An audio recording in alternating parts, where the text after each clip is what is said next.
Hello everyone. Today we will see how to visualize the Git console. We always work on Git CLI and we fire commands like we commit the code, then we push the code, then we work on different branches. So first of all, what Git exactly is? So Git is the version control system which is distributed and you can manage the changes. You can track the changes. So basically, it's a change management in your code repositories. Also, it manages the versions of your code and it helps you to perform maintain the CI/CD processes, which you can automate your server deployments using Git as well. So it helps you to manage and maintain your code repositories irrespective of the technologies you are working. So it's a very popular tool, but we all know how it works with the commands, right? But today we will see how to visualize these commands, what exactly happens when we commit, what exactly happens when two branches communicate between each other, and if you get a visual treat, you will understand it better. So today I will show you one cool website which is developed by GitHub itself, which will visualize all the commands, which will visualize all the changes after you fire some command, so that you can easily understand the concepts behind what exactly that command did to your Git workflow, because it creates a working tree and you need to understand how that tree is working to understand how the change management is getting operated in GitHub or any Git repository that you are currently using, either GitHub, GitLab, Gerrit, anything. So let's start with it. Just to start with the website, you can just s- type visualizing Git. So this is what the website is: gitschool.github.io. So guys, this is a very cool feature provided by GitHub, which will help you to understand how Git works. See, so this is the tool, and you can have different options to go with, like free explore is the option, which is a very basic option here. And this black screen is just a console or CLI, similar to your Git CLI or Git bash we call. You can fire commands here, and in right side, this white window will show you the visual workflow of what exactly happened after firing the command. So before that, we will just start with we are working with the local repository, and there is only one branch, which is a master branch. We usually use this branch to the production code, final code, ready code, and head is also pointing to master branch. That means we already checked out the branch. So I hope all the commands, the basic commands, are familiar to you before watching this video.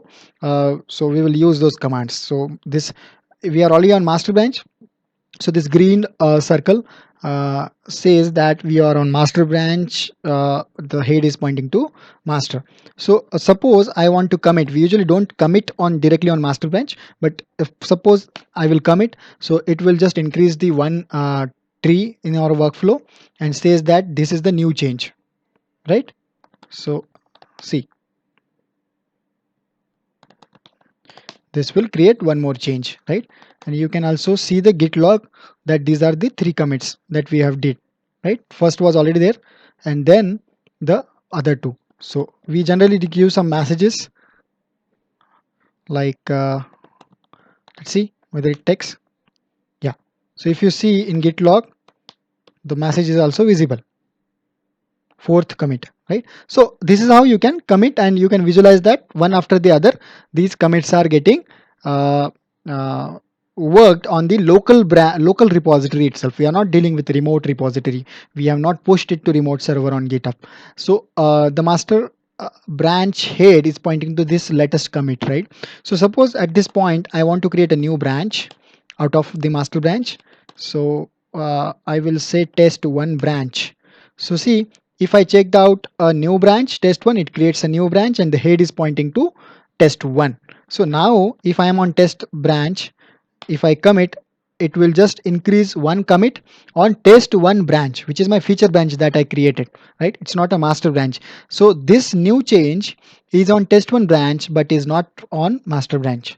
So you make sure it that you are on test one branch and you are commenting. So from this point, suppose you got some work and you are working in a test environment, dev environment, and you started with test one branch and your new commits are these two. And now if you want to merge these test one changes to master branch after review, because after this code changes you must review your code and then you will merge to master branch, because master branch is pointing to production servers, right? So uh, to merge this test one branch to the master branch, first check out to master. So head is pointing to master. Now fire the command git merge, whatever command you want to merge. So as soon as I press enter, this master will be the same as test one. See, and the head is pointing to master because we were already checked out on master. So now master branch and test one branch both are pointing to the same commit, same latest commit. So all are up to date, right? So if I commit something, I am committing on master. So make sure you again check out test one branch.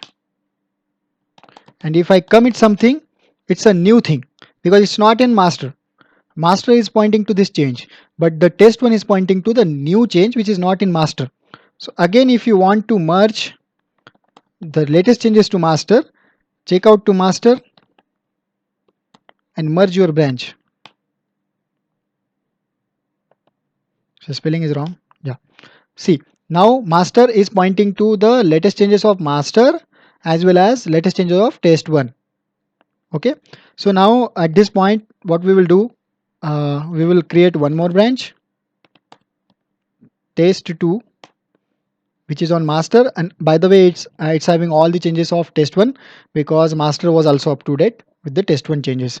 So now all three branches are pointing to the same change, whatever changes are done. So now I will commit on test2 branch because I am on test2. See, the head is pointing to test2. So now I will commit few more changes.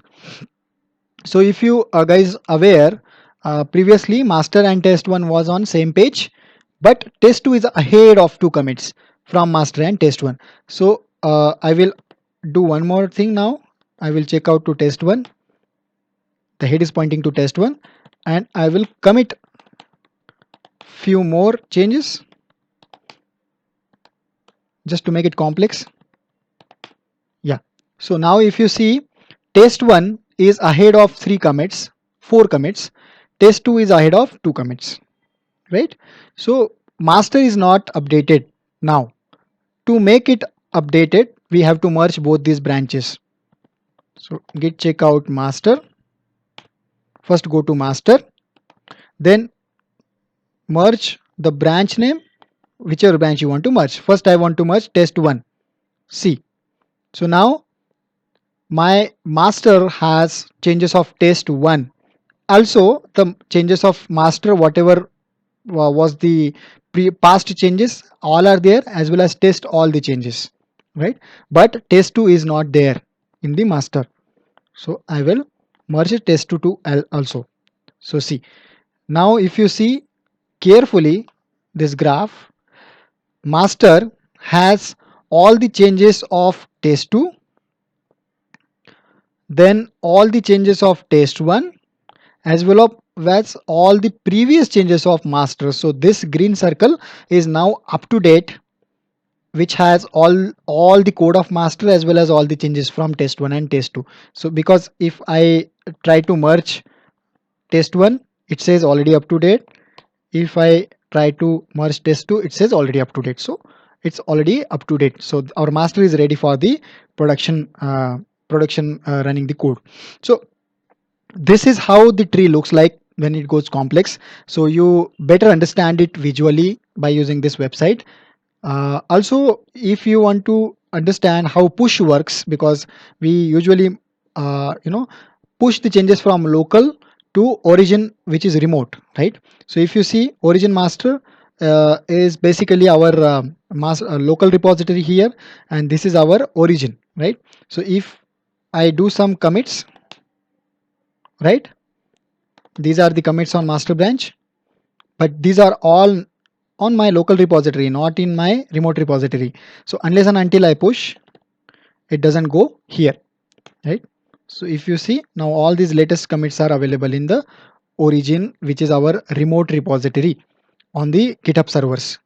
So there are a lot more things, guys, like cherry pick, rebase, rewrite the remote history, revert upstream changes. So these are some concepts which are the use cases that usually happen when you are dealing with production data, and you are doing your code changes, you are performing change management, you are doing development from multiple environments like dev environment, QA environment, and then prod environment. So you will definitely deal with a lot more different scenarios than the basic scenarios.